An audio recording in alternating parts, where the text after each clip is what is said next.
Behind the Shades.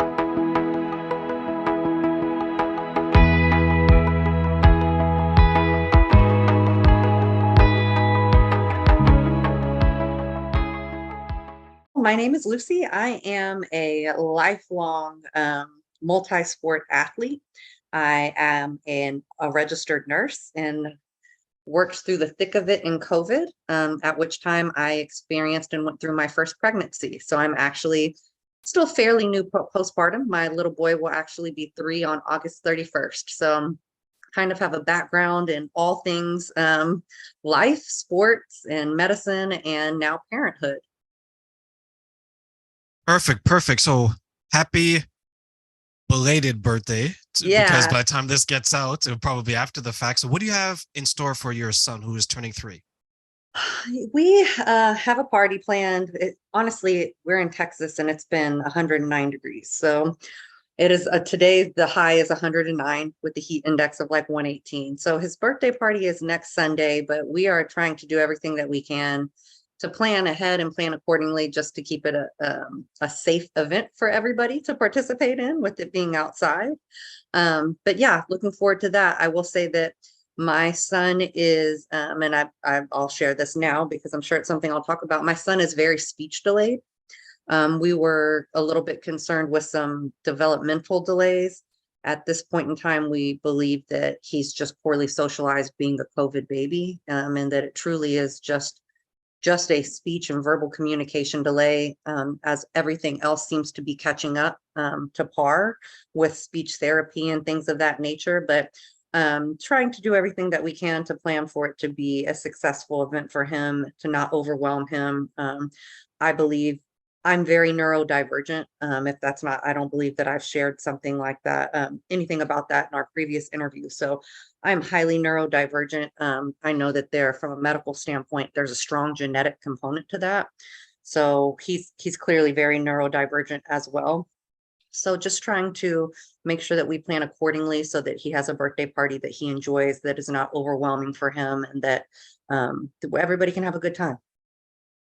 Perfect, perfect. I'm wishing him all the best. I'm wishing, of course, the family a very, very fantastic birthday because Thank being you. born, you're welcome, being born in the last couple of years, I can just imagine one, the different childhood that that child has, and two, the coping that the parents have to go through because the world today is not the world it was in 2019, for example, right? You are could not be more on. I often every so often my husband and I will talk about if we could go back and if we knew, I found out I was pregnant in January of 2020.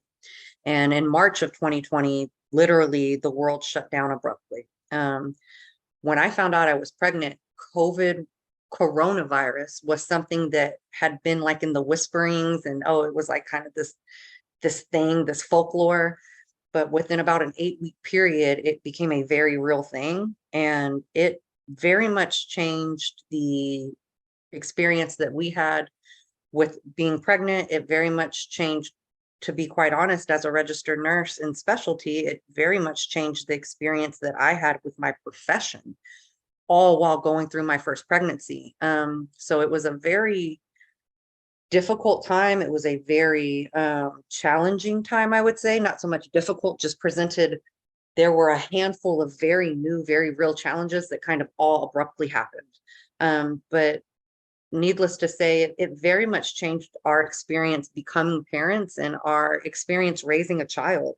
I never planned to be a stay-at-home mother. I very much loved my career. I was in love with my career. I was very excited to be a working mom and kind of that new age thing. And again, COVID happened, and to be very transparent, it took the wind from my sails as a nurse. It took something that I loved very much and that had dedicated a lot of my life to. I was married to my job, very much dedicated a lot of my life to, and it kind of took that love away from me. It was just such a difficult time. Now you top that all off with the fact that I went through a pregnancy literally throughout the entire time, and COVID being a very difficult situation was made exponentially more difficult with the fact that I was pregnant. So I I will say I try and look at everything glass half full at this point in time, because it's easy for us to look back and think, God, it was so hard. It was so difficult. I never wanted to have a baby in quarantine. I never wanted to be quarantined at home. Um, those first couple of months after I had my son, and I literally clocked out from a 12-hour shift and walked to labor and delivery and had a baby, and haven't gone back to the hospital since. I was home with my kid. Obviously, daycares were shut down. That wasn't an option. When it did become an option again, the cost was unreasonable. There was nobody who could afford to put their, and it was scary. So I kind of, out of nowhere and without any planning, ended up being a stay-at-home mom, and it was a very different thing for me. I'm not somebody who sits well. I'm not somebody who is stagnant very well. Again, I've been a 6-sport athlete my entire life. I've been, it just, my life, literally the emergency brake went on and I took an abrupt stop.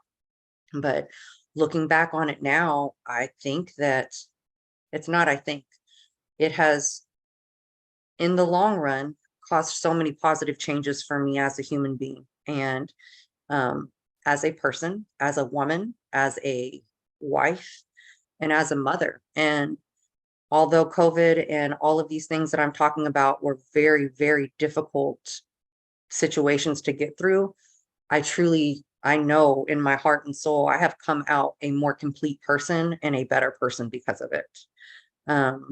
Instead of masking myself behind overwork, masking myself behind exercise. And to be quite honest, there were times where exercise, it wasn't an obsession. It's all I knew. It forced me to sit at home and be still with this human being that I had no idea what to do with, who we taught each other, and I look at it now, and there's a saying in the fight world.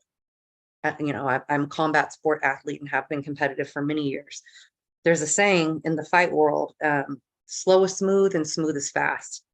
And you think about that when you're boxing or kickboxing, and when you try and be hard and rigid and fast and powerful, everything's a disaster, right? But when you go in there and you're smooth and you're slow, you see things, you're able to move in a way that is intrinsically faster, if that makes sense. And looking back on that period of my life now, I think that saying applied to that. It slowing down sped things up, and taking a moment to those moments to be and to be present and not worry about the past, and not have anxiety about the future, but just live day to day in that house with this little boy. Truly, it slowed things down to the point where I felt so hyper aware and so much more aware of who I am as a human being, and so much more now present in every moment, where in the past, a lot of moments were overshadowed by the hustle and bustle of things, if that makes sense. So very grateful for those experiences.